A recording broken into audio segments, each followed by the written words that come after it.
تہجد پڑھنے کے عادی ہو جائیں گے نا، اللہ کی رحمت سے امید رمضان فرض نمازوں کے بعد سب سے افضل نماز.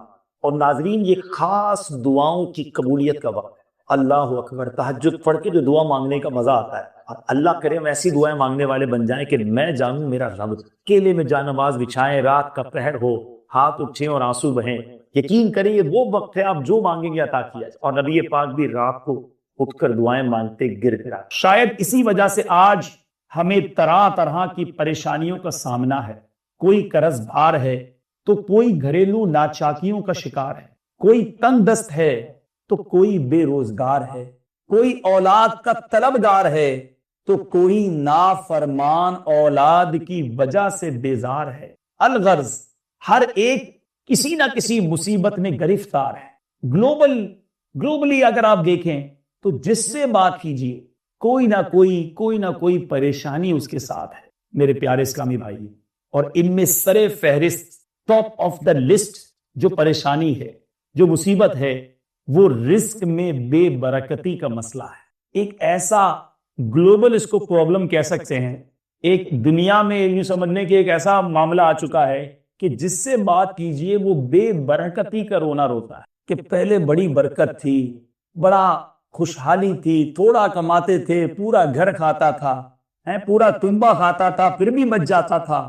آج صبح سے لے کر رات تک کوشش کرتے ہیں، لگے رہتے ہیں، پہلے سے کئی گنا ہماری آمدنی میں اضافہ ہو چکا ہے، مگر برکت وہ نہیں پاتے. تھوڑا کھاتے تھے شفا بھی رہتی تھی، اچھا کھا رہے ہیں مگر اب اس میں بیماریاں بھی آ جاتی. اپنے پاس ہم دور دور تک برکت کو نہیں پا رہے اور بے برکتی بڑھتی چلی جا رہی ہے. میرے پیارے اسلامی بھائیوں، یاد رکھیے کہ تنگ دستی کا سبب خود ہماری بے عملی ہے. جو یہ ہاتھ کا تنگ ہو جانا ہے، یہ ہماری بے عملی ہے، جس کو سورہ شورى میں قرآن مجید فرقان حمید میں اس طرح بیان کیا گیا ہے. بسم اللہ الرحمن الرحیم وما اصابکم من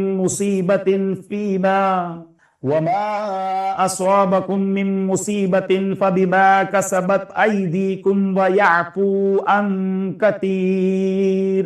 میرے آقا نعمت، امام اہل سنت، مجدد دین و ملت، پروانہ شمع رسالت، امام احمد رضا خان علیہ رحمت الرحمان اس آیت مبارکہ کا ترجمہ اپنے شہرائے آفاق ترجمہ قرآن کنز الایمان میں اس طرح کرتے ہیں: اور تمہیں جو مصیبت پہنچی وہ اس کے سبب ہے جو تمہارے ہاتھوں نے کمایا، اور بہت کچھ تو معاف کر دیتا ہے. پتا چلا کہ جو ہمیں مصیبت پہنچتی ہے وہ ہمارے ہاتھوں کی کمائی ہوتی ہے، یعنی اپنے ہاتھ سے کیے گئے، اپنے آپ سے جو ہمارے جرم کیے گئے ہیں، جو خطائیں ہیں، مصیبت اسی وجہ سے پہنچتی ہے. اس لیے ہمیں چاہیے کہ اعمال بد سے توبہ کر کے نیک اعمال میں مشغول ہو جائیں. اللہ تبارک و تعالی قرآن مجید میں ارشاد فرماتا ہے: ان رحمت اللہ کریم من المحسنین.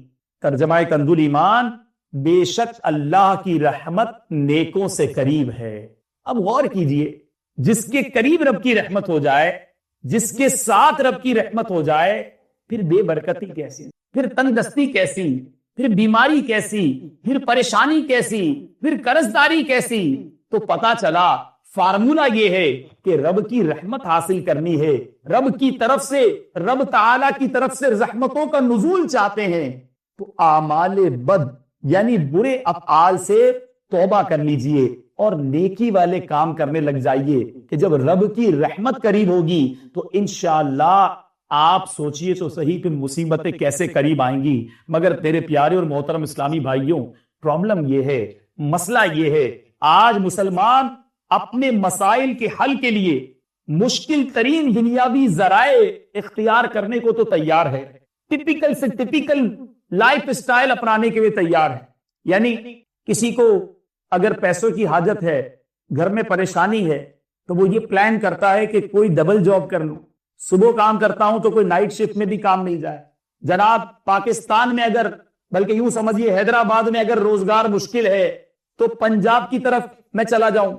اور اگر یہ ذہن بنتا ہے کہ باب المدینہ کراچی میں جناب اچھے پیسے مل جائیں گے تو گھر شفٹ کر لیتے ہیں، کراچی چلے جاتے ہیں. نہیں بھائی، پاکستان نہیں، یورپ چلیں، وہاں بڑی اچھی جاب ہے، گھر بار بیوی بچے سب چھوڑ دیے، یورپ کا سفر اختیار کیا، امریکہ چلے گئے، 10 سال 5 سال وہاں رہنے کے لیے تیار ہیں۔ وجہ کیا ہے؟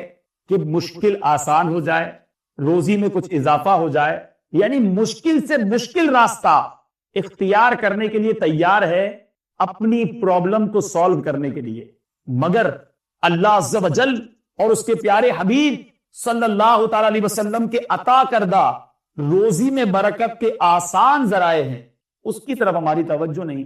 مشکل راستہ اختیار کرنا ہے، جو آسان راستہ اور اس کی طرف سے عطا کردہ ہے کہ روزی ملنی ہے تو رب کے در سے ملنی، برکت ملنی ہے تو مالک کے در سے ملنی ہے، رحمت کی برسات ہونی ہے، تو جب تک میرا رب نہ چاہے جب تک نہیں ہو سکتی۔ تو اسی کے طریقے پر عمل کیوں نہ کر لیں، اسی کے بتائے ہوئے طریقوں پر عمل کیوں نہ کر لیں۔ میرے پیارے اور محترم اسلامی بھائیوں، آج کل بے روزگاری و تنگ دستی کے گھمبیر مسائل نے لوگوں کو بے حال کر دیا ہے۔ شاید ہی کوئی گھر ایسا ہو جو تنگ دستی کا شکار نہ ہو۔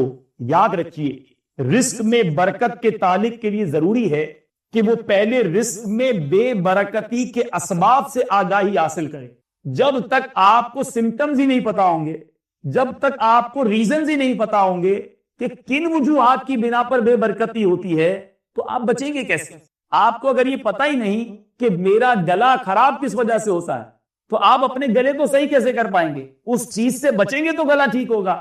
میں یہ کھاتا ہوں تو میرے پیٹ میں درد ہو جاتا ہے، مجھے الرجک ہے، تو جب تک ڈائیگنوس ہی نہیں ہوگا کہ کون سی چیز مجھے نقصان پہنچاتی ہے، میں اس چیز سے نہیں بچ سکتا۔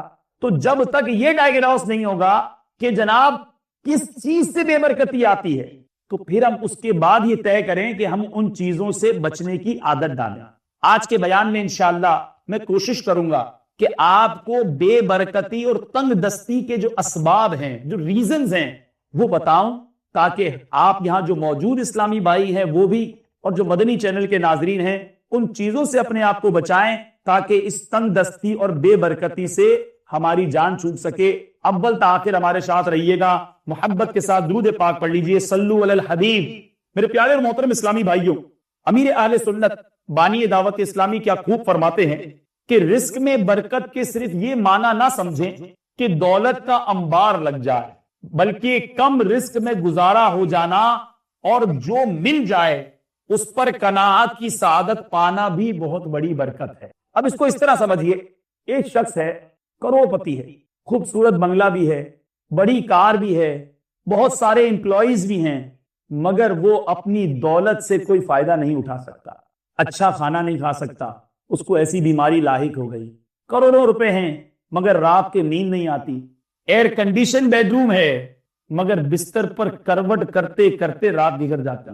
یہ پیسہ بابرکت ہے یا وہ مزدور جو صبح سے شام تک حلال روزی کماتا ہے اور جب شام کو سوتا ہے تو سکون کی نیند سو جاتا ہے، وہ پیسہ بابرکت ہے۔ تو پتا چلا کہ فقط پیسہ بہت زیادہ ہو جانا یہ برکت نہیں ہے، بلکہ وہ پیسہ آنا جو بندے کی صحت کو اچھا رہے، اس کے اعمال میں برکت کا سبب بنے، اس کے دل میں عبادت کا نور پیدا ہو جائے، وہ پیسہ برکت والا ہے۔ کسی کے جناب 5 بچے ہیں، اب وہ کہے میرے بچوں میں برکت ہے، مجھے بتائیے 5 بچے ہیں مگر وہ 5 ماں باپ کے نافرمان ہیں، کوئی گنڈا ہے، کوئی ڈاکو ہے، کوئی چور ہے، کوئی محلے میں جناب بڑا بدماش بنا پھرتا ہے، کوئی ایسا بچہ ہے کہ جس کی وجہ سے باپ منہ دکھانے کے قابل نہیں رہا، معاذ اللہ ایسی بیٹی ہے کہ ماں اس کے وجہ سے اپنے آس پاس والوں کو منہ نہیں دکھا سکتی، تو یہ برکت ہے۔ یہ بچے تو کسی کام کے نہیں، ایک بچہ ہو عالم دین ہو، حافظ قرآن ہو، مغفرت کا ماں باپ کا ذریعہ ہو، والدین کی مغفرت کی دعا کرنے والا ہو، باپ جہاں جائے تو اس بیٹے کی وجہ سے اس کا سر فخر سے بلند ہو جائے، ماں جس محلے میں جائے تو آس پاس کی اسلامی بہنیں اس کی بیٹی کی وجہ سے ماں سے محبت کرنے لگ جائیں۔ بتائیے یہ بچے برکت والے ہیں وہ یہ زیادہ بچے برکت والے؟ تو برکت کا جو معیار ہے، جو پیرامیٹر ہے، وہ کوانٹٹی نہیں ہے۔ سب سے پہلے یہ کلیریفائی کر لیجیے کہ ہر چیز میں ہم کوانٹٹی پر تولتے ہیں، اور اس کے پاس بہت بڑا بینک بیلنس ہے، وہ جناب بڑی گاڑی میں گھومتا ہے، اس کے جناب اتنے امپلائی ہیں، جا کے پوچھو کتنا پریشان ہے، اس کو دھمکیاں ملی ہوئی ہیں، وہ اس کی جناب بینک کی اونی فیل ہونے والی ہے، اس کو رات کو نیند نہیں آتی ہے، جناب اس کی ایک شپمنٹ پھنسی ہوئی ہے، دن رات اسی غم میں گھلتا چلا جا رہا ہے، بیچارے کے گردے فیل ہو گئے، اس کو شوگر کا مرض ہو گیا، ہارٹ اٹیک ہو گیا ہے۔ تو ہر چیز کو کوانٹٹی میں نہ تولا کر، رب سے جب بھی مانگے برکت مانگے، جب بھی مانگے عافیت مانگے، تھوڑا عطا فرمائے مگر اس پہ برکت عطا فرما دے تو یہ کافی ہے۔ ہمیشہ یاد رکھیں، زیادتی جو ہے نا، کسی بھی چیز کی زیادتی بعض اوقات آزمائش لاتی ہے۔ ہم رب سے، اللہ تبارک و تعالیٰ سے اس کی برکت کا سوال کرتے ہیں، عافیت کا سوال کرتے ہیں، مولا کریم ہمیں جتنا عطا فرمائے اس پہ ہمیں قناعت بھی نصیب فرمائے۔ میرے پیارے اور محترم اسلامی بھائیوں، اب بے برکتی کی ایک وجہ کیا ہے؟ امیر سنت ایک بار فرماتے ہیں کہ آج کل رزق میں بے قدری اور بے حرمتی سے کون سا گھر خالی ہے؟ بنگلے میں رہنے والے ارب پتی سے لے کر جھونپڑی میں رہنے والا مزدور تک رزق کی بے قدری کی بے احتیاطی میں ملوث نظر آتا ہے۔ شادی میں قسم قسم کے کھانے ہوتے ہیں اور پھر کھانے کے بعد اس کا کیا حال ہوتا ہے، کتنا کھانا ضائع ہوتا ہے۔ برتن دھوتے وقت، گرمی دیکھ لیں، برتن دھوتے وقت جس طرح سالن کا شوربہ، چاول اور اس کے اجزاء بہا کر معاذ اللہ نالی کی نظر کر دیے جاتے ہیں، ان سے ہم سب واقف ہیں۔ کاش رزق کی تنگی میں اس عظیم سبب پر ہماری نظر پڑ جائے۔ ام المومنین حضرت عائشہ صدیقہ رضی اللہ تعالی عنہا فرماتی ہیں، کعبے کے بدر الدجا، طیبہ کے شمس الضحا، دافع جملہ بلا، شافع یوم جزا، صلی اللہ تعالی علیہ وسلم اپنے مقالے عالی شان میں تشریف لائے، روٹی کا ٹکڑا پڑا ہوا دیکھا، اس کو لے کر پہنچ کر میرے آقا نے کھا لیا اور فرمایا، عائشہ اچھی چیز کا احترام کرو کہ یہ چیز یعنی روٹی جب کسی قوم سے بھاگی ہے تو پھر لوٹ کر نہیں آئی۔ سوچئے ہم میں سے کس کا گھر اس بے حرمتی سے خالی ہے؟ ہم میں سے کس کا گھر جو ہے جہاں پر اناج کی بے حرمتی نہیں ہو رہی؟ کھانا کتنا ضائع ہوتا ہے، کتنا کھانا پھینک دیا جاتا ہے۔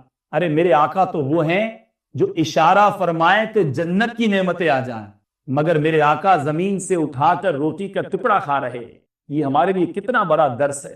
آج تھوڑا سا نمک مرچ زیادہ ہو جائے، تھوڑا سا ہمارے ٹیسٹ کے مطابق کھانا نہ بنے، ہمارا منہ چڑھ جاتا ہے اور اب اس کھانے کو ضائع کر دیا جاتا ہے۔ یہ بات ہمیں ہلا دینے کے لیے کافی ہے کہ میرے آقا فرماتے ہیں، جب کسی قوم سے روٹی گئی ہے، بھاگی ہے، تو پھر واپس نہیں آئی۔ آج آٹے کی قیمتیں، چینی کی قیمتیں، گھی کی قیمتیں، جناب ایک بڑا گلوبل پرابلم ہوا ہے کہ جو فوڈ اسٹف ہے وہ مہنگا ہوتا چلا جا رہا ہے، ہم سے ایسا لگتا ہے دور ہوتا چلا جا رہا ہے، غریب آدمی کی دسترس میں نہیں رہا۔ کہیں ایسا تو نہیں، ریزن پر تو غور کرے، کہیں ایسا تو نہیں کہ ہم نے اس کی بے حرمتی کی ہے اور یہ ہم سے دور ہوتی چلی جا رہی ہے؟ اے میرے پیارے اسلامی بھائی، اس کو ریئلائز کریں اور اس کے بارے میں اپنے اندر یہ عادت پیدا کریں کہ روٹی کی ہم نے جو ہے وہ بے حرمتی نہیں کرنی۔ آج کل کئی دکاندار اب تجارت میں آ جائیں، ایک تو رزق میں برکت نہ ہونے کا ہم نے سبب دیکھا کہ کیا وجہ ہے۔ اب تجارت میں ہم جناب کہتے ہیں کہ میں سارا دن دکان پہ بیٹھتا ہوں، پہلے جناب اتنی برکت تھی، اتنا کاروبار تھا، اب تو کاروبار ہی نہیں رہا۔ اب جناب کیا کرتے ہیں، فلاں نے مجھ پر بندش کروا دی ہوگی، وہ سامنے والا دکاندار ہے نا، جب سے اس نے دکان کھولی ہے میری دکان پہ جناب داغ آنا کم ہو گئے، وہ سارا دن تسبیح لے کے بیٹھا ہوتا ہے اور میری طرف پھونک رہا ہوتا ہے، اس نے ضرور کوئی عمل کروایا ہوگا۔ اب جناب تعویذات کا سلسلہ شروع، تو جناب عاملوں کے پاس جا رہے ہیں، بندشیں کھلوا رہے ہیں۔ میرے پیارے اور محترم اسلامی بھائیوں، احادیث تو پڑھیں، پہلے قرآن تو پڑھیں کہ کس وجہ سے رزق پہ برکت ختم ہو جاتی ہے۔ اگر وہ وجہ نہیں ہے تو پھر دوسری وجہ کی طرف جائیے۔ مصطفیٰ جان رحمت، شمع بزم ہدایت، نوشائے بزم جنت، طے کرے جود و سخاوت، منبع علم و حکمت، صلی اللہ تعالی علیہ وسلم نے فرمایا، تجارت میں قسم کی کثرت سے پرہیز کرو، یہ اگرچہ مال تو بکوا دیتی ہے مگر برکت تو مٹا دیتی۔ اب مجھے بتائیں کون سا ایسا کاروباری ہے، خاص طور پہ جو سیلز مین ہوتے ہیں، پبلک ڈیلنگ سے جن کا تعلق ہوتا ہے، جن کے دکانوں پہ گاہک آتے ہیں، اتنی قسمیں کھاتے ہیں۔ اچھا ایک اور بات سوچنے والی، یہ حدیث پاک میں سچی قسم کے بارے میں کہا گیا کہ آپ سچی قسم کھا رہے ہیں کہ جناب میرا مال بہت اچھا ہے، اللہ کی قسم میرے اتنے کی خرید ہے، یہ قسم جناب آپ لے لو، آپ کو بہت فائدہ ہوگا۔ یہ سچی قسم کے بارے میں میرے آقا نے فرمایا کہ یہ مال تو بکوا دے گی مگر برکت ختم ہو جائے گا۔ اب جو جھوٹی قسم کھائے گا، سوچئے اس کے رزق کا کیا حال ہوگا؟ اس کی برکت کہاں جائے گی؟ اس کو اس مال سے کیسے شفا ملے گی؟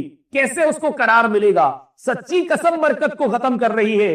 تو جو معاذ اللہ گاہک کو جھوٹا سچا بس مال دینا، خاص طور پر جو سیلز مین ہوتے ہیں ان کو تو رکھا ہی اس لیے جاتا ہے کہ کون جتنا زیادہ جھوٹ بول سکے اس کو اپنے یہاں سیلز مین رکھے ہیں۔ جیسا ناقص مال ہے، جیسی آئٹم ہے، سیل خوشی اسی سیلز مین سے ہے کہ جو جناب جھوٹی قسمیں دے کے وعدے کر کے چکنی چپڑی باتیں کر کے وہ ڈیفیکٹڈ مال گاہک کو دے دے۔ معاذ اللہ ثم معاذ اللہ۔ مجھے بتائیے اگر یہاں یا مدری چینل کے ناظرین میں کوئی سیلز مین سن رہا ہے نا، مجھے یہ ایسا اسلائڈر سن رہا ہے جس کی یہ عادت ہے، آپ کی 5 10 15 ہزار کی نوکری جو ہے نا وہ آپ تو بچا نہیں سکتی۔ آج مسلمان کو دھوکہ دے کر، جھوٹ بول کر، صاف مال دکھا کے ڈیفیکٹڈ مال پیک کر دینا اور سیٹ کو خوش کر لینا، یہ آپ تو کام نہیں آئے گا۔ رب کی بارگاہ میں کیا جواب دو گی؟ وہ مظلوم جو بیچارہ ملاوٹ والا مال لے کر چلا گیا، قیامت کے دن اگر آپ کا گریبان پکڑ لے گا تو آپ یہ نہیں کہہ سکو گے کہ میں کیا کروں، مجھے تو میرے سیٹ نے بولا تھا۔ سیٹ آپ کی قبر میں نہیں آئے گا۔ جھوٹ بولنے کی عادت نہیں ہونی چاہیے، مسلمانوں کو دھوکہ دینا یہ ہمارے اندر نہیں ہونا چاہیے۔ ایک بزرگ کے بارے میں آتا ہے کہ آپ کپڑے سیتے، درزی تھے، تو ایک بار اپنی دکان سے کھڑے ہو کر کہیں گئے تو آپ کی دکان پر کام کرنے والا جو آپ کی دکان پر ایک اسلامی بھائی کو بٹھا کے چلے گئے، تو ایک شخص آیا اور کام کروا کر اس نے کھوٹا سکہ دے دیا۔ تھوڑی دیر بعد وہ بزرگ واپس آئے اور آ کر کھوٹا سکہ جب دیا تو وہ جو شخص دکان پر بیٹھا تھا اس نے واپس کر دیا کہ جھوٹا سکہ دیتے ہو، نقلی نوٹ دیتے ہو، جیسے ہمارے یہاں نقلی نوٹ ہوتے ہیں، اور اس سے جھگڑا کیا اور اس سے صحیح نوٹ لے لیا۔ بزرگ واپس آئے تو بتایا کہ فلاں فلاں شخص آیا تھا اور اس نے کھوٹا سکہ دیا، تو آپ نے فرمایا کہ وہ مجھے ہر بار آ کر کھوٹا سکہ ہی دے کر جاتا ہے، مگر میں اس نیت سے یہ کھوٹا سکہ لے لیتا ہوں کہ اگر میں نہیں لوں گا تو یہ کسی اور مسلمان بھائی کو جا کر دے دے گا، چلو میں ہی اس کی یہ تکلیف برداشت کر لیتا ہوں تاکہ میرے کسی مسلمان بھائی کو اس کی تکلیف نہ ہو۔ یہ تھے ہمارے اسلاف، یہ تھا مسلمانوں کی خیر خواہی کا جذبہ۔ اور آج ہمارا کیا حال ہے؟ اگر ہمارے پاس نقلی نوٹ آ جائے تو بھائی مجھے نقلی آیا ہے تو میں بھی آگے دوں گا، میں کیوں نقصان برداشت کروں؟ اب جناب کسی نوٹ کے پیکٹ میں وہ نقلی نوٹ ڈالا اور آگے بڑھا دیا، استغفر اللہ۔ ارے آپ کو نقصان پہنچا ہے، یہ کب لکھا ہے واجب ہے کہ آپ اگلے مسلمان کو نقصان پہنچائیں؟ آپ نے اگر بات کرنی ہے تو جہاں سے آیا وہ بات کیجئے، مگر یہ ایک ایسا معاملہ ہے میرے پیارے اسلام بھائیو، جب پیسے کمانے کی بات آتی ہے نا تو نہ ایٹیکیٹس یاد رہتے ہیں، نہ کاروباری اصول یاد رہتے ہیں، نہ قرآن و حدیث کے اصول و ضوابط ہمارے سامنے رہتے ہیں۔ بس کسی طریقے سے مال کما لیا جائے، اپنا نقصان دوسرے کے سر کر دیا جائے، یہی کاروباری لوگوں کا طریقہ ہوا کرتا ہے۔ میرے پیارے اسلامی بھائیوں، پھر برکت کہاں سے، پھر صحت کہاں سے آئے گی، پھر روزی میں ہمارے وہ حلاوت عبادت کی ہمیں کہاں سے ملے گی اگر اس طریقے سے ہم مال کمائیں گے؟ میرے پیارے اسلامی بھائیوں، راشن جب گھر میں آتا ہے اس میں بے برکتی کا رونا روتے ہیں کہ اب وہ برکت نہیں رہی، کھانا بڑی جلدی ختم ہو جاتا ہے۔ یہ یاد رکھیے کہ کیا ہم کھانا کھانے سے پہلے بسم اللہ الرحمن الرحیم پڑھتے ہیں؟ ہم سنتے تو بہت، مگر پریکٹیکلی چیک کیجئے گا۔ کبھی کھانا کھانے بیٹھے نا، کھانا آ جائے، بڑی بھوک لگی ہے، پسندیدہ ڈش آ جائے، اب چیک کیجئے اپنے آپ کو کہ میں نے بسم اللہ پڑھی یا ایسی شروع کر دیا۔ پھر ہم کہتے ہیں برکت نہیں ہوتی۔ میرے پیارے اور محترم اسلامی بھائیوں، آئیے اپنی بات نہیں کرتا، اس نبی کی بات سناتا ہوں جس کا آپ نے بھی کلمہ پڑھا ہے، میں نے بھی کلمہ پڑھا ہے۔ کعبے کے بدر الدجا، طیبہ کے شمس الضحیٰ، دافع جملہ بلا، شافع یوم جزا، صلی اللہ تعالی علیہ وسلم کا فرمان عالی شان ہے، جس کھانے پر بسم اللہ نہ پڑھی جائے شیطان اس کھانے میں شریک ہو جاتا ہے۔ اب بتائیے جس کھانے میں شیطان ہی شریک ہو گیا اس میں برکت کیسی؟ تو بسم اللہ پڑھ کر شیطان کو اپنے آپ سے دور کیجیے، پھر رب کی نعمتوں کی برکتیں حاصل کیجیے۔ میرے پیارے اور محترم اسلامی بھائیوں، اس طرح کی بہت ساری باتیں ہیں، میں چند باتوں کا خلاصہ، چند اسباب آپ کو خلاصتاً عرض کر دیتا ہوں۔ جو مدنی چینل کے ناظرین ہیں ہو سکے تو وہ بھی نوٹ کر لیجئے، جو یہاں بیٹھے اسلام پر غور کیجئے کہ یہ وہ اسباب ہیں، یہ وہ ریزنز ہیں جس کی وجہ سے تنگ دستی آتی ہے۔ قبلہ شیخ طریقت امیر اہل سنت اپنی مایہ ناز تصنیف فیضان سنت کے باب آداب طعام میں صفحہ نمبر 88 تا 90 میں یہ اسباب تحریر فرماتے ہیں۔ جو اسلام بھائی دیکھ رہے ہوں، سن رہے ہوں، وہ چاہیں تو فیضان سنت میں آداب طعام کے صفحہ نمبر 88 پر یہ دیکھ بھی سکتے ہیں۔ وہ وجوہات کیا ہیں جس میں روزی اس میں برکت چلی جاتی ہے اور تنگی آ جاتی ہے. یہاں چونکہ ایک اسلامی بھائی کے گھر پہ یہ اجتماع ہو رہا ہے، اور ویسے بھی یہ ہوتا ہے کہ ہم کسی کے گھر پہ جب اجتماع ہوتا ہے یا کوئی دعوت ہوتی ہے تو سلیکٹڈ لوگوں کو بلایا جاتا ہے، دعوت دی جاتی ہے.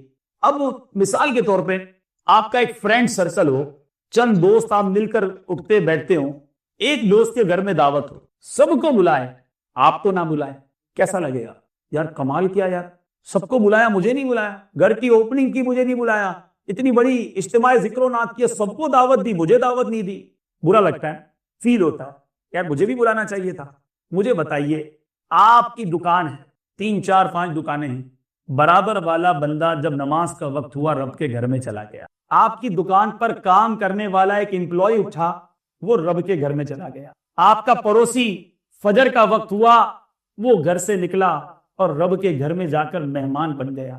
کبھی یہ خیال نہیں آیا میں اتنا برا ہو گیا ہوں، میرے گناہوں کا انبار اتنا بڑھ چکا ہے کہ میرے رب نے میرے پڑوسی کو اپنے گھر کا مہمان بنایا، میرے رب نے میری دکان پر کام کرنے والے ایک شخص کو اپنے گھر کا مہمان بنا لیا. میں اتنا برا ہو گیا کہ میرے رب نے مجھے اپنے گھر میں نہیں بلایا، مجھے اپنے گھر کی دعوت نہیں دی، میں وہ جا کر نماز نہ ادا کر سکا. یقین جانیے یہ میرے اور آپ کے اندر کوئی طاقت نہیں ہے کہ ہم جب منہ اٹھائیں اور مسجد میں چلے جائیں. رب کا گھر ہے، وہ جس کو چاہتا ہے اسی کو اپنے گھر میں بلاتا ہے. اب یہ مجھے لرز جانا چاہیے کہ مجھے پورا ہفتہ گزر جاتا ہے، رب کی طرف سے بلاوا نہیں آتا، میں نماز پڑھنے مسجد میں نہیں جاتا. شرم آنی چاہیے اپنے آپ سے اور توبہ کرنی چاہیے رب سے، مولا مجھے بھی اپنے گھر کی دعوت دے دے، مجھے بھی یہ توفیق دے کہ تیرا مہمان بنوں، تیرے گھر میں آؤں، تیرے دربار میں سجدہ کروں. مولا اپنے گھر سے دور مت فرما، مجھے اپنے گھر سے راندہ درگاہ مت کر دے.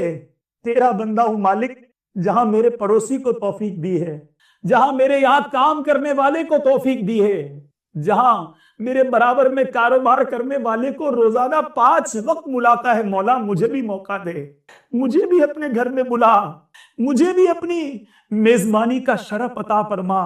مولا میں بھی تیرا مہمان بننا چاہتا ہوں. یہ فکر میں کیوں نہیں ہوتی تھی؟ آج کوئی دعوت میں نہ بلائے تو میں مایوس ہو جاتا ہوں، شرمندہ، ناراض. ارے رب نے نہیں بلایا، کیوں فکر نہیں ہوئی، کیوں التجا نہ کی، کیوں کوشش نہ کی؟ پھر ہم کہتے ہیں ہمیں برکت نہیں ملتی.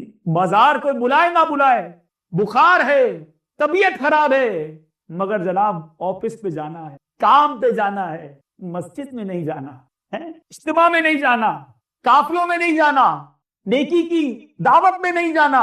تیری وحشتوں سے اے دل مجھے کیوں نہ آر آئے، تیری وحشتوں سے اے دل مجھے کیوں نہ آر آئے.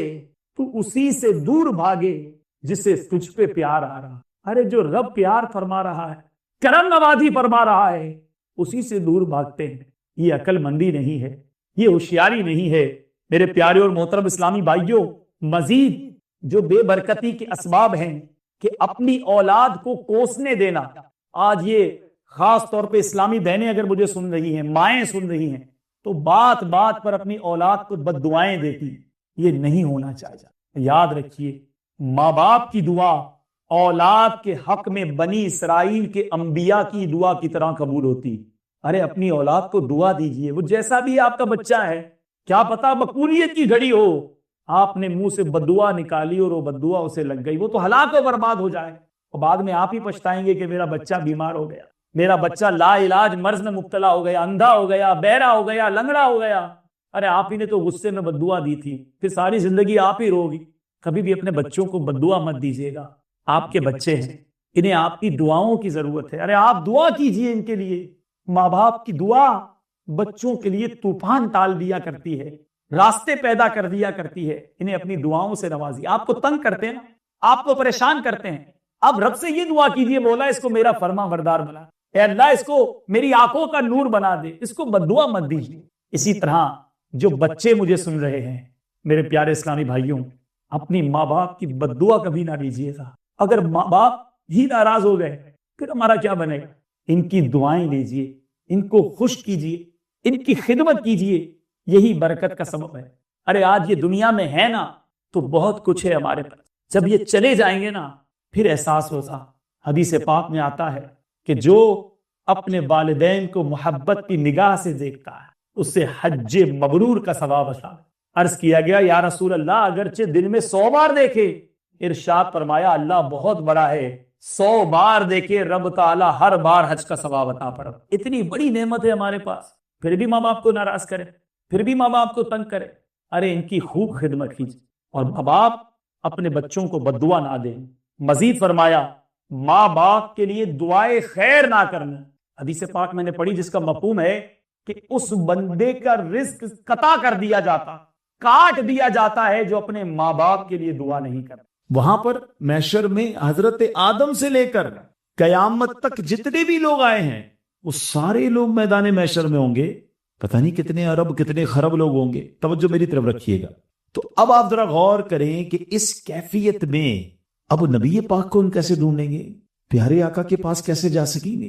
اتنے اربوں لوگوں میں کون ہوگا جو نبی پاک کے پاس جا کر ان سے شفاعت کی خیرات لے سکے گا؟ اتنا کراؤڈ ہوگا نا۔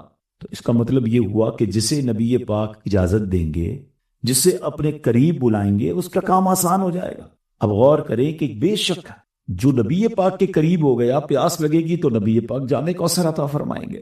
اعمال نامے کھلیں گے تو پیارے آقا اپنے کرم سے ہمارے اعمال نامے پہ پردہ ڈال دیں گے۔ مگر کمال دیکھیں کہ نبی پاک اپنے ہاتھوں سے اپنے غلاموں کو جام کوثر عطا فرمائیں گے، اور یہ وہ جام ہوگا۔ یہاں بھی اگر گرمی کے دن ہو تو ایک گلاس سے پیاس بجھتی نہیں، دوبارہ پیاس لگتی ہے، پھر پیاس لگتی ہے۔ اس دن جب سورج ایک میل پر ہوگا پیاس کا عالم کیا ہوگا؟ مگر جام کوثر کا کمال یہ ہے، ہم جمعے کے خطبے میں ایک جملہ سنتے ہیں امام صاحب سے، شربتن ہنیئتم مریئا لا نظمع بعدہ ابدا۔ فرمائیے ایک ایسا جام ہوگا، یہ جام کوثر ایسا ہوگا جو ایک بار پی لے گا اس کو کبھی پیاس ہی نہیں لگے گی۔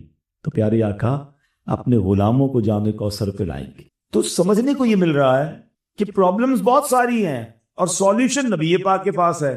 تو اب جو پیارے آقا کے قریب ہو گیا، کون قریب ہے؟ نبی پاک نے فرمایا جس نے زیادہ درود پڑھے ہوں گے وہ زیادہ قریب ہوگا۔ اب غور کر لیں ہم کتنے درود پڑھتے ہیں۔ فضول باتوں کے لیے ٹائم ہے، سوشل میڈیا کے لیے ٹائم ہے، اور ٹائم نہیں تو درود پاک کے لیے وقت نہیں ہے۔ میں ایک تصور دیتا ہوں آپ کو، اللہ کرے میری بات کو پک کر سکے جو میں سمجھانا چاہتا ہوں۔ امیجینیشن، جب تسبیح ہاتھ میں ہونا اور درود پاک پڑھ رہے ہو اور کوشش کریں کہ اگر کہیں واک کرتے ہوئے پڑھ رہے ہیں تو یہ سوچیں کہ میں جتنے درود پڑھ رہا ہوں، محشر کا میدان ہے، اتنے قدم اپنے نبی پاک کے قریب ہو رہا ہوں۔ سچ بتاؤں پھر تسبیح رکھنے کو جی نہیں چاہے گا، بندہ کہے گا اور کچھ درود پڑھ لوں اور کچھ قریب ہو جاؤں، اور پڑھ لوں اور قریب ہو جاؤں، کیونکہ جو زیادہ درود پڑھے گا وہ زیادہ قریب ہو جائے گا۔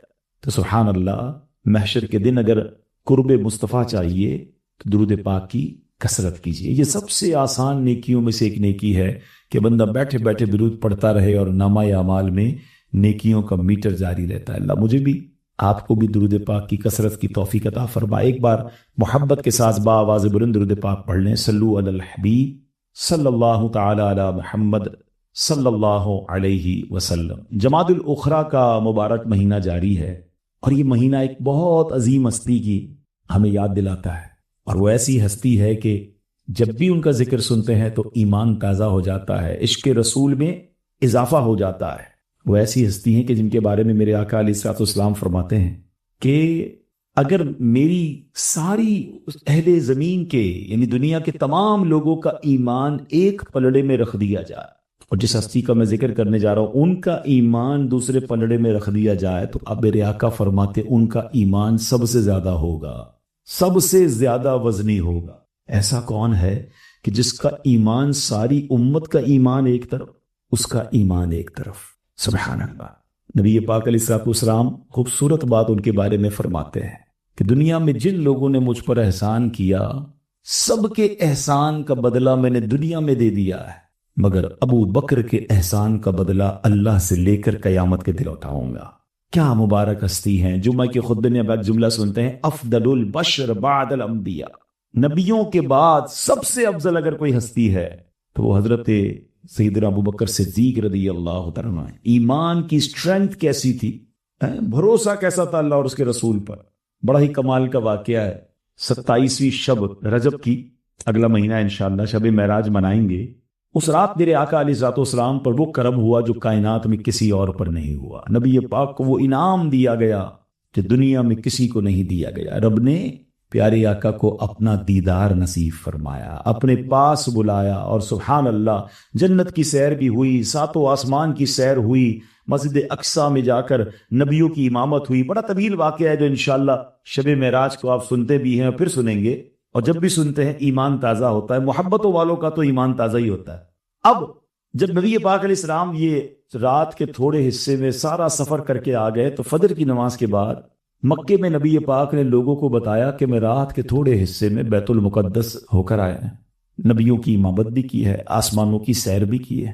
اب ذرا تھوڑا سا لاجیکلی سمجھیے، کچھ لوگ ایمان والے تو بڑے خوش ہوئے، مگر جو بے ایمان تھے، منافق تھے، انہوں نے اعتراض کرنا شروع کر دیا، یہ کیسے پاسبل ہے؟ مثال کے طور پہ ابھی رات ہو رہی ہے، ہم ساتھ بیٹھے ہیں، کھانا وانا کھائیں گے، اور فجر کی نماز میں مسجد میں آپ کو کوئی شخص ملے کہ میں رات امریکہ گیا تھا اور صبح واپس آ گیا ہوں۔ آپ کہیں یار رات بھی ہمارے ساتھ تھے، فجر میں بھی ہمارے ساتھ ہو، امریکہ تو جانے کے لیے 20-25 گھنٹے کی فلائٹ ہے، جانا آنا، ایئرپورٹ جانا، یہ کیسے پاسبل ہے؟ لاجیکلی تو پاسبل نہیں ہے۔ ہوا یہی کہ لوگوں نے ابو جہل کو بلا لیا، اے ابو جہل آؤ، اب تمہیں ایک اور موقع مل گیا ہے۔ نبی پاک علیہ السلام کے سامنے جب ابو جہل آیا تو اس سے سوال کیا کہ آپ کیا فرماتے ہیں؟ نبی پاک نے فرمایا میں رات کے تھوڑے حصے میں بیت المقدس سے ہو کر آ گیا ہوں، اور پوری تفصیل بتائی نا۔ تو نبی پاک سے وہ کہتا ہے کہ کیا آپ اور میں لوگوں کو لے آؤں، ان کے سامنے بھی یہ بیان کریں گے؟ کہ بالکل کروں گا۔ لوگ جمع کی، ابو جہل نے نیت غلط نیت تھی کہ معاذ اللہ نبی پاک کا مذاق اڑانا ہے۔ پیارے آقا علیہ السلام کے سامنے ان بدبختوں کو جمع کیا گیا، اور نبی پاک نے ان کے سامنے جب یہ دہرایا تو خوب ہنسنے لگے، مذاق اڑانے لگے۔ اب ابو جہل نے کہا کہ پوائنٹ مل گیا ہے ابو بکر کو نبی پاک سے دور کرنے کا، بہت قریب ہے نا ان کے، بڑی پیار کرتے ہیں ان سے، بڑے تاجر بھی تھے۔ سیدنا ابو بکر صدیق کا ایمان لانے سے مسلمانوں کو تقویت مل گئی تھی، وہ چاہتے تھے سیدنا ابو بکر صدیق کو بھی ہم معاذ اللہ اس راستے سے ہٹا دیں۔ کہ پہنچ گئے ابو بکر کے پاس رضی اللہ تعالیٰ عنہ، دروازہ کھٹکھٹایا، حضرت ابو بکر گھر سے باہر آتے ہیں، سوال ہوتا ہے ابو بکر جانتے ہو تمہارے نبی کیا کہتے ہیں؟ کہا کیا کہتے ہیں، کیا فرماتے ہیں؟ کہا فرماتے رات کے تھوڑے حصے میں بیت المقدس سے ہو کر آ گیا۔ حالانکہ بیت المقدس اس زمانے میں مکے سے 1 مہینے کا راستہ تھا، گھوڑے یا اونٹ پر جائیں تو 1 مہینہ جانا، 1 مہینہ واپسی۔ صدیق اکبر رضی اللہ تعالیٰ فرماتے کیا واقعی میرے آقا نے ایسا فرمایا؟ ابو جہل کہتے ہاں ایسے ہی کہا ہے۔ کہا اگر میرے نبی نے فرمایا ہے تو حق فرمایا ہے، سچ فرمایا ہے۔ اللہ اکبر۔ ابو جہل کہتے ہیں ابو بکر تم یہ کیسے بات کر رہے ہو، کیسے یقین کر رہے ہو؟ کیا کمال کا جواب دیا صدیق اکبر نے۔ فرماتے میں تو اس سے بڑی بڑی باتیں مانتا ہوں۔ وہ کہتے رب ایک ہے، میں نے دیکھا نہیں، میں مانتا ہوں رب ایک ہے۔ میں نے دیکھا نہیں کہ جبریل قرآن لے کر آتے ہیں، میں مانتا ہوں کہ جبریل موجود ہیں۔ قرآن ہمارے سامنے وہ بیان کرتے کہ رب کی کتاب ہے، میں مانتا ہوں یہ رب کی کتاب ہے۔ میں نے قیامت دیکھی نہیں، میں قیامت پر ایمان لایا۔ جنت اور دوزخ موجود ہے، اس پر میں ایمان رکھتا ہوں۔ تو یہ تو بڑی چھوٹی سی بات ہے، اگر اتنی بڑی بڑی باتیں مانی ہیں تو میرے آقا نے فرمایا ہے تو سچ فرمایا۔ اس واقعے کے بعد آپ کا لقب ہی صدیق پڑ گیا۔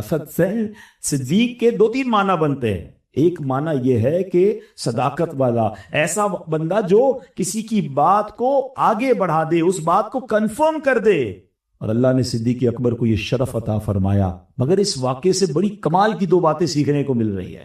ایک بات تو یہ کہ اس زمانے سے کچھ لوگوں کو معراج کی رات پرابلم ہوتی ہے، اس زمانے سے جب بھی واقعہ معراج بیان ہوگا کچھ لوگوں کو، ابو جہل کے ساتھیوں کو اس وقت بھی پرابلم ہے، اور آج بھی آپ شب معراج کو جب معراج کا واقعہ بیان کریں تو کچھ لوگوں کو آج بھی پرابلم ہوتی ہے۔ اس زمانے میں بھی کچھ لوگ خوشیاں منانے والے تھے، اور آج بھی عاشقان رسول نبی پاک کی معراج کی رات آپ کو خوشیاں مناتے نظر آئیں گے۔ خود سوچیں یہ کون کس لائن پہ چل رہا ہے؟ کچھ صدیقی لائن پر ہیں، کچھ ابو جہل کی لائن پر ہیں۔ ایک اور بڑی پیاری بات، صدیق اکبر رضی اللہ تعالیٰ نے ایک بات ہمیں یہ سمجھا دی ہے، وہ تو پنجابی وچ کہتے ہیں نا اسی منن والے سوچن والے نہیں ہیں۔ جب پتا چل گیا نبی پاک نے فرمایا تو لبیک فوراً ایکسپٹ کیا۔ آج کے دور میں کچھ ایسے لوگ آئے ہیں سوشل میڈیا پر جو مائنڈ سیٹ بدلنے کی کوشش کر رہے ہیں کہ جناب اسلام کے یہ احکام کی لاجک کیا ہے، قرآن میں ایسا کیوں فرمایا ہے، عورت کو پردے کا حکم کیوں دیا ہے، عورت کے پاس طلاق کا حق کیوں نہیں ہے۔ عجیب عجیب سوال دماغوں میں ڈالے جا رہے ہیں، اور آج کا نوجوان علماء کے آگے پیچھے جناب اس کی لاجک بتا دیں، اس کی حکمت بتا دیں، اس کے پیچھے کیا رب نے کیوں یہ آرڈر دیا ہے۔ اللہ اکبر۔ ارے جب اتنی غیب کی باتیں ایمان لے آئے ہو تو پھر اللہ کے احکام پر لائے نہیں مانگے جاتے۔ ہمارا کام ماننا ہے، ہم ایمان لائے ہیں اور ہم نے شریعت کے ہر آرڈر پر لبیک کہنا ہے، آگے بڑھنا ہے. یہ بات بھی صدیق اکبر کی زندگی سے ہمیں سمجھنے کو مل رہی ہے. اب ذرا ایک اور بات سمجھیے گا کہ حضرت صدیق اکبر رضی اللہ تعالیٰ نے تو ایکسپٹ کر لیا، فوراً اس بات کو ایگری کیا. اس کے بعد ابو جہل نے مزید سوال نبی پاک سے کیے. اچھا آپ بیت المقدس سے ہو کر آئے ہیں تو ہمیں بیت المقدس میں کتنی پلر ہیں، مثال کے طور پہ کلر کون سا ہے، اس کے پیچھے محراب کیسی ہے. اب میں اپنی مثال دیتا ہوں. میں آج آپ کی کالونی میں آیا ہوں، آ کے میں سٹیج پہ بیٹھ گیا ہوں. میرے پیچھے بیک گراؤنڈ میں کیا ہے مجھے نہیں پتا، کیونکہ میں نے آ کے اس کو غور سے دیکھا نہیں ہے، یا کتنے ہیٹر لگے ہوئے ہیں، کتنی لائٹیں لگی ہوئی، یہ مجھے پتا نہیں ہے. میں بیان بھی کروں گا، چلا بھی جاؤں گا، بعد میں کوئی پوچھے گا تو بکوں میری توجہ میں اس لیے گیا نہیں تھا نا، میں بیان کرنے گیا تھا. ہم مجھ سے یہ پوچھو کہ لوگ کس طرح بیٹھے تھے، میں شاید یہ بتا دوں گا. تو نبی پاک تو نماز پڑھانے گئے تھے، لیکن اس بدبخت نے نبی پاک سے سوال کیا کیا کہ بیت المقدس کی دیواریں کیسی ہیں، اس کے پلر کتنے ہیں، اس کا نقشہ کیسا ہے. اللہ اکبر. نبی پاک علیہ السلام کا ایک معجزہ ظاہر ہوا کہ رب کریم نے بیت المقدس کا پورا نقشہ آپ کی نگاہوں کے سامنے رکھ دیا. جبریل امین نے وہ پوری منظر کشی آپ کا، آج ہم کہتے ہیں 3D امیجنیشن، 3D اینیمیشن. اللہ اکبر. یہ 1500 سال پہلے بھی ایک 3D اینیمیشن سامنے آئی تھی. میرے آقا فرماتے پوچھو کیا پوچھتے ہو. ابو جہل پوچھتا رہا، نبی پاک دیکھتے رہے اور دیکھ کر بتاتے رہے. سارے لوگ حیران ہو گئے کہ یہ کبھی بیت المقدس گئی نہیں ہے، اتنا پرفیکٹ جواب کیسے دے رہے ہیں.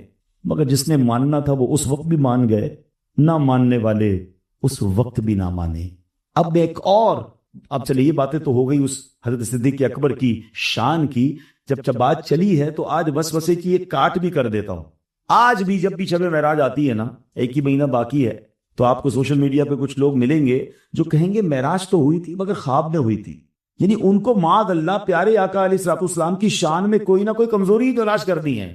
حالانکہ کمزوری نکال کوئی نہیں سکتا، اللہ نے بنایا ایسا باکمال ہے، ٹھیک ہے نا. اب وہ کہتے خواب میں ہوئی تھی. اب ذرا لاجیکلی بچے بھی بیٹھے ہیں، میری بات سنیے گا. کوئی شخص آپ کا بیٹا صبح آپ اٹھے فجر پہ تو بیٹا کہے کہ ابو جان رات کو خواب میں امریکہ گیا تھا. دوسرا بیٹا کہے ابو جان میں رات کو خواب میں لندن گیا تھا. تو آپ کیا کہیں گے؟ بیٹا خواب میں تو سارے ہی جاتے رہتے ہیں، کوئی بات نہیں، نارمل سی بات ہے. ایسا ہی کوئی جھگڑا ہے؟ خواب میں کوئی بندہ سیر کو دنیا بھر کی کر کے آ جائے، کوئی پرابلم، کوئی آرگیومنٹ کچھ نہیں ہے نا، ہم بھی گھومتے رہتے ہیں. اگر نبی پاک کا اس دن دعویٰ یہ تھا کہ میں خواب میں معراج کو گیا تھا، تو ابو جہل کا اعتراض کیوں ہوا؟ مکے والوں نے مذاق کیوں اڑایا؟ غور کیجئے، یہ جو لڑائی ہے نا، یہ جو آبجیکشن ہے، یہ آرگیومنٹ ہی ہماری دلیل ہے کہ اس دن صبح ہونے کے بعد ابو جہل اور اس کے ساتھیوں نے نبی پاک سے جو بحث کی، معاذ اللہ جو مذاق اڑایا، جو لوگوں نے جا کر سیدنا ابوبکر صدیق سے سوال کیا، یہ بتا رہا ہے کہ نبی پاک کا دعویٰ یہ تھا کہ بنفس نفیس خود میں نے رات معراج کا سفر کیا ہے. اللہ کرے یہ بات سمجھ آ گئی ہو. یہ لاجیکلی جواب ہو گیا کہ پیارے آقا اگر یہ فرماتے کہ میں خواب میں گیا تھا، there is no argument، کسی کو کوئی پرابلم نہیں ہوتی. پرابلم ہوئی جب نبی پاک نے یہ دعویٰ کیا اور ایمان والوں نے اس دعوے کو بھی قبول کیا. تو یہ بات سمجھنی ہے. اے میرے پیارے اسلامی بھائیوں، صدیق اکبر رضی اللہ تعالیٰ عنہ وہ کمال کی ہستی ہیں جن کی جتنی بھی تعریف کی جائے اتنی کم ہے. اللہ نے ایسا زبردست ان کو کمال عطا فرمایا. مردوں میں سب سے پہلے ایمان لانے والی اگر کوئی شخصیت ہے تو وہ حضرت ابو بکر صدیق رضی اللہ تعالی عنہ ہیں. اور جناب نبی پاک سے دوستی کیسی ہے؟ 18 سال کی عمر میں ان کی عمر ہے حضرت ابو بکر صدیق کی، اور نبی پاک کی عمر 20 سال. اس عمر میں آپ کی دوستی ہو گئی ہے اور پیارے آقا کا 20 سال کا ساتھ ہے. اور اب جیسے ہی نبی پاک نے اعلان کیا، اعلان نبوت کیا، سب سے پہلے ایمان لانے والوں میں حضرت ابو بکر صدیق. بچوں میں سب سے پہلے ایمان کون لائے؟ حضرت مولا علی شیر خدا کرم اللہ تعالی وجہ. اچھا، خواتین میں سب سے پہلے ایمان کون لائے؟ حضرت خدیجۃ الکبریٰ رضی اللہ. یہ بچوں کو یاد ہونا چاہیے، آپ سب کو یاد ہونا چاہیے. مگر ایک اس میں بڑی خوبصورت بات سیکھنے کی ہے. یہ تینوں کون ہیں؟ پیارے آقا علیہ السلام کے سب سے قریبی ساتھی اگر کوئی ہیں. ایک دوست ہے، ایک وہ بچہ ہے جس کی آنکھیں ہی نبی پاک کی گود میں کھلی ہیں، اور اب ایک نبی پاک کی زوجہ ہے. یہ تینوں کلوزسٹ پرسنالٹیز ہیں. مگر جیسے ہی نبی پاک نے اعلان نبوت فرمایا، کردار ایسا دیکھا تھا، لمحہ نہیں لگایا، کلمہ پڑھ کر ایمان میں داخل ہو گئے. سیکھنے کو کیا ملا؟ کہ نبی پاک کے جو جتنا قریب ہوتا گیا وہ اتنا پیارے آقا سے متاثر ہوتا گیا، اتنا دیوانہ ہوتا گیا، اتنا گرویدہ ہوتا گیا. ہمارے بارے میں غور کر لیں، ہم لوگوں کو دور سے بڑے اچھے لگتے ہیں اور یہ بڑے اخلاق والے ہیں، حضرت بیان بہت اچھا کرتے ہیں، حضرت دکھتے بہت اچھا ہے، فلاں مسکراتا بہت اچھا ہے، فلاں کے نام کے چرچے ہیں. لیکن جب ہمارے کوئی قریب آتا ہے پھر اس کا حال کیا ہوتا ہے، یہ غور کرنا ہے۔ ہماری فیملی کیا ہم سے خوش ہے، یہ غور کرنا ہے۔ ہم میں سے بہت سارے ایسے لوگ ہوں گے جن سے دنیا والے دعا کرواتے ہوں گے، مگر کیا کبھی گھر والوں نے دعا کروائی؟ اور اگر گھر والے دعا نہیں کروا رہے یا گھر والے جانتے ہیں کہ یہ گھر میں کیسا ہے، تو غور کر لیں کہ اس کا مطلب ہماری خلوت الگ ہے، ہماری جلوت الگ ہے۔ ہم لوگوں کے سامنے کچھ اور ہیں، ہم اکیلے میں کچھ اور ہیں۔ نہیں میرے پیارے اسلامی بھائی، سبحان اللہ، پیارے آقا کی اس خوبصورت واقعے سے سیکھنا ہے کہ ہم اکیلے میں بھی یہ خیال رکھیں کہ رب دیکھ رہا۔ ہماری اگر خلوتیں بری ہیں تو پھر ہم اچھے آدمی نہیں ہیں، کہ لوگوں کو دکھانے کے لیے کیا عبادت کر رہے ہیں، لوگوں کو دکھانے کے لیے ہم با اخلاق ہیں اور اکیلے اندر ہمارے اخلاق اچھے نہیں میرے پیارے اسلامی بھائی۔ اب آئیے صدیق اکبر رضی اللہ تعالیٰ عنہ کے بارے میں ایک اور بڑی پیاری بات نبی پاک نے ارشاد فرمائی کہ اچھی عادتیں 360، اور اللہ کریم جب کسی سے بھلائی کا ارادہ فرماتا ہے تو اس کی ذات میں ایک عادت پیدا فرما دیتے، یعنی اس کو ایک اچھی عادت آؤٹ آف دوز 360 مل جاتی ہے، اور فرمایا کہ اگر اس ایک عادت کی برکت سے اللہ کریم اسے جنت میں داخل کر لیتا ہے۔ 360 پیاری عادتیں، خصلتیں جس سے رب بھلائی کا ارادہ فرماتا ہے، کوئی ایک عادت عطا فرما دیتا ہے اور اس پہ جنت میں چلا جاتا ہے۔ مگر حضرت ابوبکر صدیق نے کمال کا سوال کیا، کہتے حضور کوئی ایسا بھی ہے جس کے اندر وہ ساری 360 خصلتیں ہوں، وہ ساری 360 عادتیں ہوں؟ نبی پاک فرماتے ہیں اے ابو بکر تم ہو، تمہارے اندر وہ ساری 360 عادتیں موجود ہیں۔ آج کل لوگ کہتے ہیں یار کامیاب لوگوں کی 10 عادتیں پڑھو، فلاں کتاب پڑھو، فلاں کورس کرو، فلاں ورک شاپ کرو۔ میں تو نبی یہ بات یہ حدیث سنا رہا ہوں کہ 360 اچھی عادتیں ہیں، اور ان تمام اچھی عادتوں کا مجموعہ اگر کوئی ہے تو وہ حضرت ابو بکر صدیق رضی اللہ تعالیٰ، اور وہ کیوں نہ ہو، تربیت کس سے ملی، ساتھ کس کا تھا، دن رات کس کے ساتھ گزرے تھے؟ نبی پاک علیہ السلام کی شاندار تربیت کا شاہکار حضرت ابو بکر صدیق رضی اللہ تعالیٰ عنہ ہے۔ اور اب ہمیں غور کرنا ہے، آج اتنے سارے بزنس مین بیٹھے ہیں، اتنے سارے جناب زمانے معاشرے کے عزت دار لوگ بیٹھے ہیں، اگر ہم نے واقعی جنت میں جانا تو یہ چیک کر لیں کہ ان 360 عادتوں میں سے کوئی ایک عادت بھی ہے میرے اندر کہ نہیں۔ ہم آئیے غور کرتے صدیق اکبر کی عادتیں کون سی تھی، ان کا انداز کیا تھا۔ ان کا ایک بڑا پیارا انداز تھا کہ وہ مکے مدینے کی کچھ بچیاں ہوتی تھی، وہ صدیق اکبر کے پاس آتی تھی اور بکری کا دودھ نکال آتی ہیں، کہتی ہیں حضرت بکریاں ہماری یہاں دودھ نکالئے۔ آپ شفقت فرماتے بکریوں کا دودھ نکال کر بچیوں کو برتن بھر کے دے دیتے۔ اب آپ امیر المومنین بن گئے ہیں، آپ کا نام اعلان ہو گیا کہ آپ اب خلیفۃ المسلمین ہیں، لیڈر آف امہ ہیں۔ وہ بچیاں آ کر کہتی ہیں حضور ہم پہلے تو آتی تھیں بکریاں لاتی تھیں اور آپ دودھ نکال دیتے تھے، اب تو آپ بڑے آدمی ہو گئے، اب آپ کا اعلان ہو گیا ہے، اب تو آپ یہ کام نہیں کریں گے۔ آپ کے فرمایا اللہ کی قسم تم میرے اندر ذرہ برابر بھی فرق نہیں دیکھو گی۔ آپ امیر المومنین بننے کے بعد بھی بکریوں کا دودھ نکال کر ان بچیوں کے برتن بھر کر دیا کرتے تھے۔ پہلی عادت جو میں نے بیان کی آپ کے سامنے، کیا سیکھ رہے ہیں اس سے؟ کہ عاجزی، انکساری، اللہ شہرت دے دے، دولت دے دے، مقام دے دے، عزت دے دے تو پیر زمین پہ رہنے چاہیے، اپنی اوقات بندے کو نہیں بھولنا چاہیے۔ آج پیسے والے ہو جائیں تو غریب رشتہ داروں کو بھول جاتے ہیں کہ یار کیسے بیان کروں لوگوں کو کہ میرے چچا کا بیٹا ٹھیلا لگاتا ہے، پرانے دوستوں سے نہیں ملتے، شرم آتی ہے کہ یار اس کے ساتھ کیسے بتاؤں کہ میرا بچپن کا دوست رکشا چلاتا ہے۔ کیوں؟ کوئی بات نہیں، ہم بھی تو وہی تھے۔ اگر آج اللہ نے ہمیں آگے بڑھا دیا تو ہم کیا پرانے لوگوں سے ملنا چھوڑ دیں گے؟ ہمارا انداز بدل جائے گا، ہمارا انداز ٹور والا ہو جائے گا؟ نہیں میرے پیارے اسلام نبی، اللہ پاک ترقی اور برکت بھی اسی کو دیتا ہے جو عاجزی اور انکساری کرتا ہے۔ تکبر کرنے والے تو برباد کر دیے جاتے ہیں، تھوڑا عرصہ رہتے ہیں پھر بعد میں نظر بھی نہیں آتا۔ ہمیشہ یاد رکھیں یہ ہے صدیق اکبر کی وہ عادت۔ میں نے کہا نا میں کچھ عادتیں آج بیان کرنے جا رہا ہوں، نوٹ کرتے جائیں کہ ہمارے اندر وہ عادت ہے کہ نہیں۔ اللہ اور عزت دے اور جھک جائیں اور پیار دیں۔ مجھے ایک دو جگہ پتا چلا کہ لوگ اپنے بوڑھے باپ کو اپنے دوستوں سے تعارف کروانے میں شرم آ رہی ہوتی کہ یار باپ کو پڑھا لکھا تو ہے نہیں، اب میں اپنے ایجوکیٹڈ دوستوں سے ملاؤں گا تو ابو کو دیکھ کر کیا کہیں۔ تو فیوس اولاد پر جو اپنے باپ کو ڈسون کرنے لگ گیا جب ترقی مل گئی، تو میں جو کچھ آج ہوں، ہم جو کچھ آج ہیں وہ ہمارے والدین کا صدقہ ہے، یہ ان کی دعائیں، ان کی برکتیں ہیں۔ لیکن کبھی بھی عزت مل جائے، شہرت مل جائے تو انداز بھی بدلنا چاہیے۔ چیک کر لیں، اگر انداز بدل رہا ہے تو واپس اپنی اصل کی طرف آئیں، غریبوں کے ساتھ تعلق رکھیں۔ بلکہ تکبر کو صاف کرنے کا طریقہ بھی علماء نے بتایا، روایتوں میں موجود ہے کہ اگر آپ کو فیل ہو رہا ہے نا کہ یار میرا انداز چینج ہو گیا ہے تو غریبوں کے ساتھ بیٹھ کر کھانا شروع کر دیں، اپنے ملازمین کے ساتھ بیٹھ کر کھانا کھائیں، ان کے گھر چلے جایا کریں گے، اپنا سامان پبلک میں خود اٹھائیں، شرم آتی ہے نا، میرا بیگ میں اٹھاؤں، میرا سامان میں اٹھاؤں، ملازم موجود ہے، نہیں، چپل اپنے خود اٹھائیں، تاکہ یہ دل سے جو کلف ہے نا یہ اتر جائے. کیونکہ تکبر کرنے والا جس کے دل میں، حدیث بڑی مشہور ہے سب کو یاد ہوگی، کہ جس کے دل میں رائی کے دانے کے برابر تکبر ہوگا وہ دوزخ میں نہیں جائے، وہ جنت میں نہیں جائے گا، جنت کے قریب بھی نہیں جائے گا. اب بتاؤ نا، رائے کے دانے کے برابر تکبر ہو تو جنت میں نہیں جائے گا، جس کا پورا دن ہی تکبر سے بھرا ہوگا. اچھا زبان سے نہیں کہہ رہے ہوتے، اسٹائل ہوتے ہیں، انداز ہوتا ہے، اپنے ساتھ بیٹھنے نہیں دیتے. وہ واقعہ سنا ہوگا نا، اپنے بنی اسرائیل میں ایک شخص تھا بڑا عبادت گزار، اتنا عبادت گزار جدھر جاتا بادل بھی اس کے ساتھ چلتا تھا. ایک گناہ گار شخص، اس نے سوچا اتنا گناہ گار ہوں، یہ کتنا نیک ہے، جدھر جاتا ہے بادل اس کے ساتھ جاتا ہے، میں بھی ساتھ بیٹھ جاتا ہوں، تھوڑی مجھ پر بھی رحمت کی برسات ہو جائے گی. بڑی اچھی نیت کے ساتھ جا کر وہ غریب اس نیک بندے کے برابر میں بیٹھ گیا. اب نیک بندے کے دل پر شیطان نے اٹیک کیا. وہ کہتے تم میرے برابر میں، شرم نہیں آتی، تم کہاں میں کہاں، کھڑے ہو جاؤ ادھر سے. گناہ گار آدمی پہلے ہی شرم سے بیٹھا تھا، کھڑا ہو گیا، چلنے لگا. جب وہ چلنے لگا تو کمال یہ ہو گیا کہ وہ جو بادل تھا وہ گناہ گار کے ساتھ چلنا شروع ہو گیا.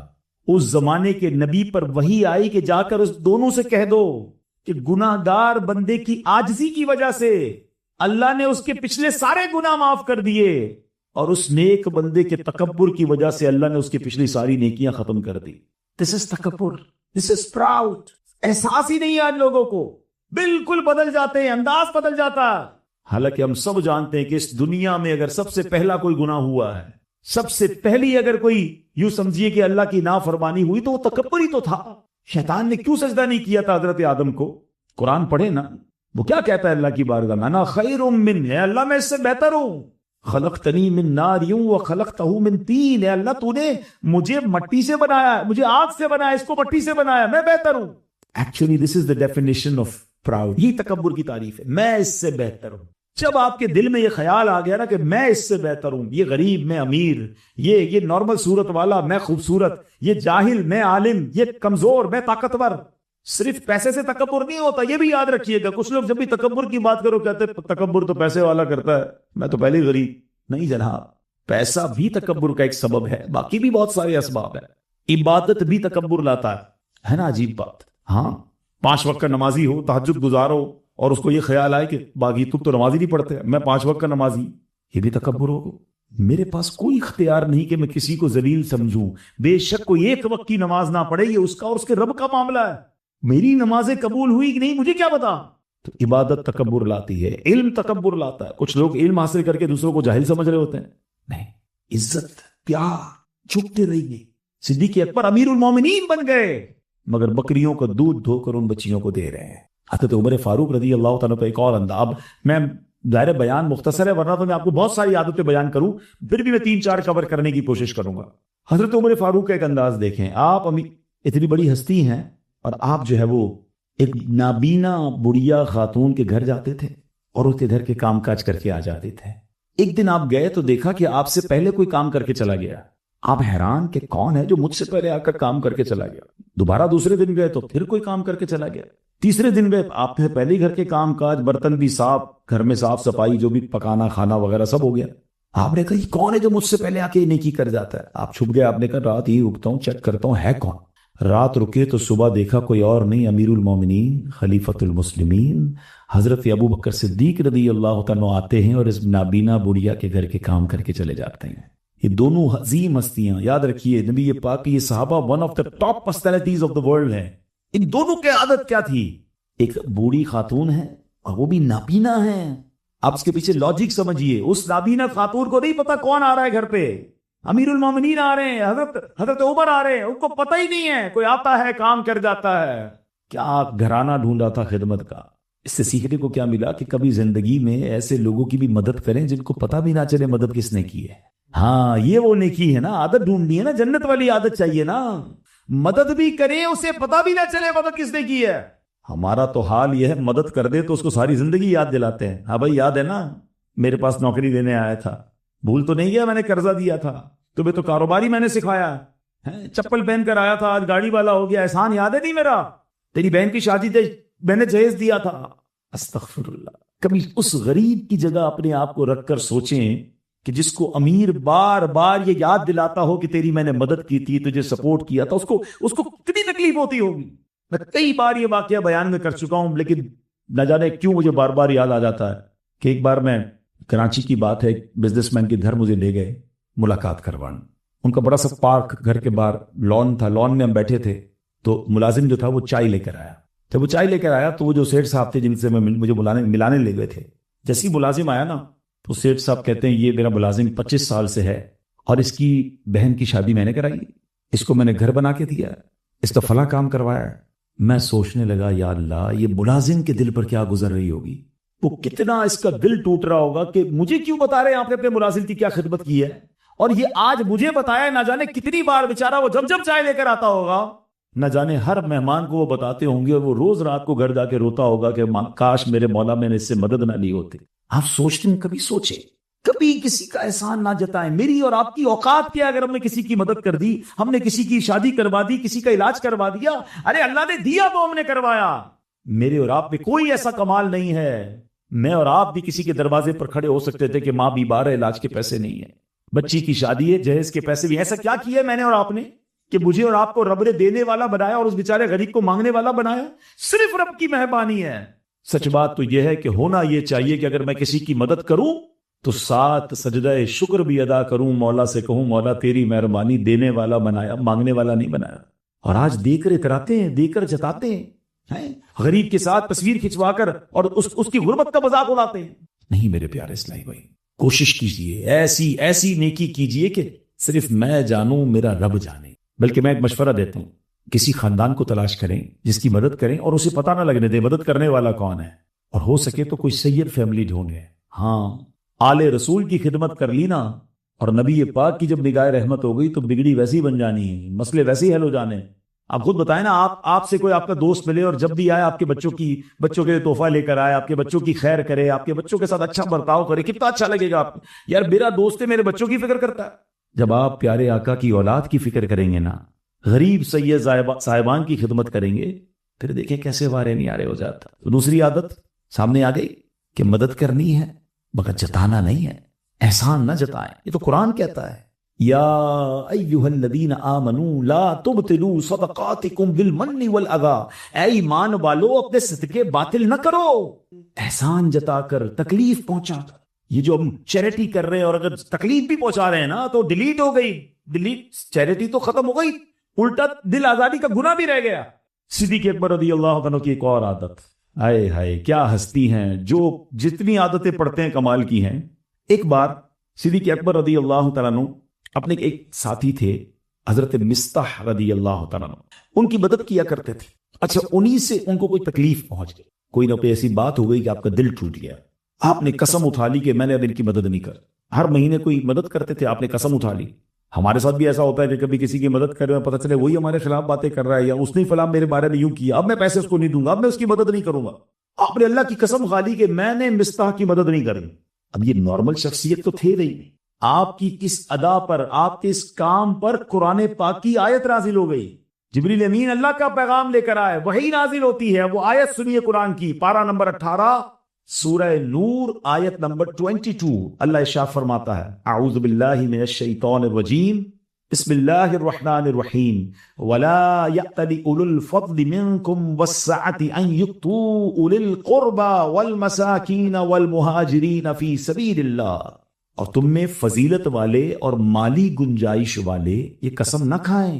جبریل امین نے قسم کھائی، قرآن کہتا ہے قسم نہ کھائیں کہ وہ رشتہ داروں، مسکینوں اور اللہ کی راہ میں ہجرت کرنے والوں کو مال نہ دیں گے. وَلْيَعْفُوا وَلْيَصْفَحُوا، چاہیے کہ معاف کر دیں، درگزر کر دیں. پھر ایسا کریں گے تو اللہ سے انعام کیا ملنا ہے؟ قرآن فرماتا ہے اَلَا تُحِبُّونَ أَن يَغْفِرَ اللَّهُ لَكُمْ وَاللَّهُ غَفُورٌ رَحِيمٌ. فرمایا کیا تم اس بات کو پسند نہیں کرتے کہ اللہ تمہاری بخشش فرما دے اور اللہ بخشنے والا مہربان ہے. انعام نبی پاک نے یہ آیت حضرت جبریل سے لے کر سن کر وہی آئی اور حضرت ابوبکر کے سامنے پڑھی. ابوبکر کہتے یا رسول اللہ میں آپ کو گواہ بناتا ہوں، میں نے معاف کیا، میں مصطح کو جو وظیفہ دیتا ہوں میں اس کو جاری کر دیتا ہوں، یقیناً میں چاہتا ہوں کہ میرا رب مجھے معاف فرما دے. اب یہاں پھر 2 باتیں سیکھنے کو مل رہی ہیں. قرآن نے صدیق اکبر رضی اللہ تعالیٰ کو واقعہ بیان فرمایا، مگر فرمایا کیا، کن الفاظ کے ساتھ آپ سے بات کی؟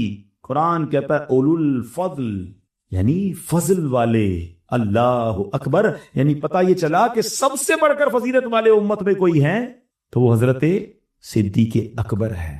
یہاں ایک اور بڑی پیاری بات، ایک حدیث سنیے گا، بڑی کمال کی حدیث ہے، تھوڑا مشکل کام، لیکن اسلام کا حسن دیکھیں۔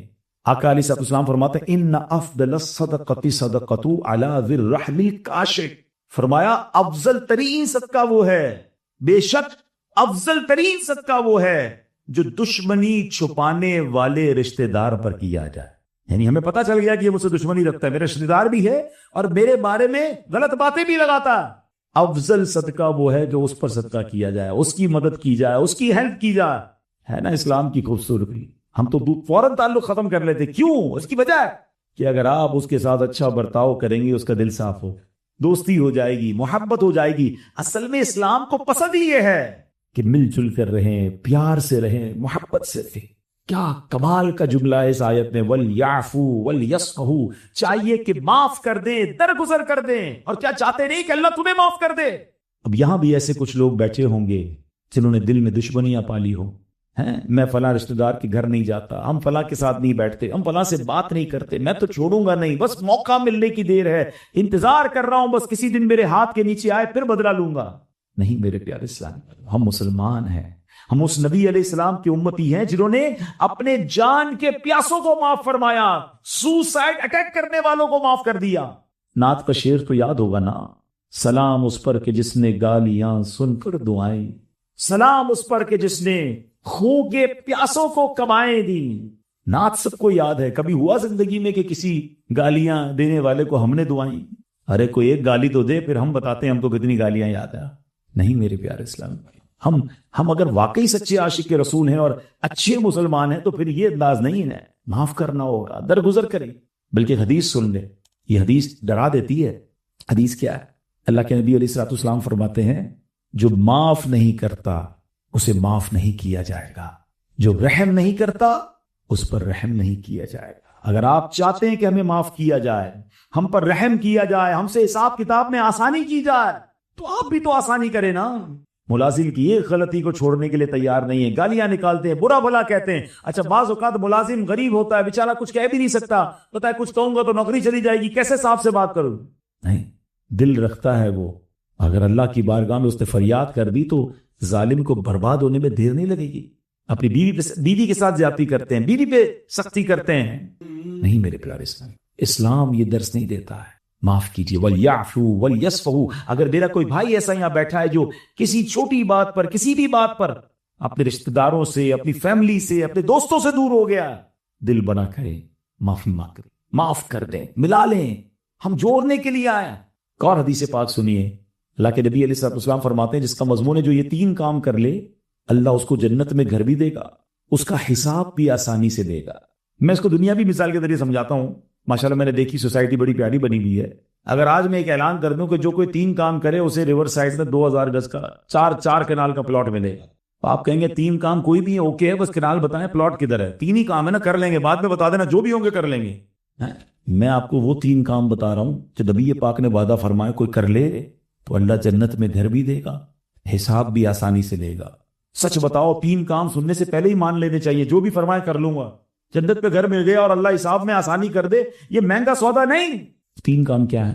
نبی پاک فرماتے ہیں جو تم پر ظلم کرے تم اسے معاف کرے، جو تمہیں محروم کرے تم اسے عطا کرو، جو تم سے توڑے تم اس سے جوڑو۔ مشکل ضرور ہے، ناممکن نہیں ہے، عادت بننے کی دیر ہے۔ کیوں بدلہ لینا ہے؟ کیوں ہر توڑنے والے سے لڑائی کرتی ہے؟ ایک تو عجیب سا جملہ مشہور ہو گیا اب ہمارے معاشرے میں، جناب ہم شریف کے ساتھ شریف ہے، بدماش کے ساتھ بدماش۔ مجھے سمجھ نہیں آتا کون سا بٹن لگا ہوا ہے آپ کے اندر کہ بدماش سامنے آتا تو آپ بھی بدماش بن جاتے ہیں۔ نہیں جناب، شریف آدمی شریف کے سامنے بھی شریف، بدماش کے سامنے بھی شریف ہوتا ہے۔ سرکار دو عالم علیہ السلام کو پتھر مارے گئے ہیں، نبی پاک نے دعائیں دی ہیں، گالیاں سن کر دعائیں دی ہیں، ہم گالیاں سن کر گالیاں دینے لگ جاتے ہیں۔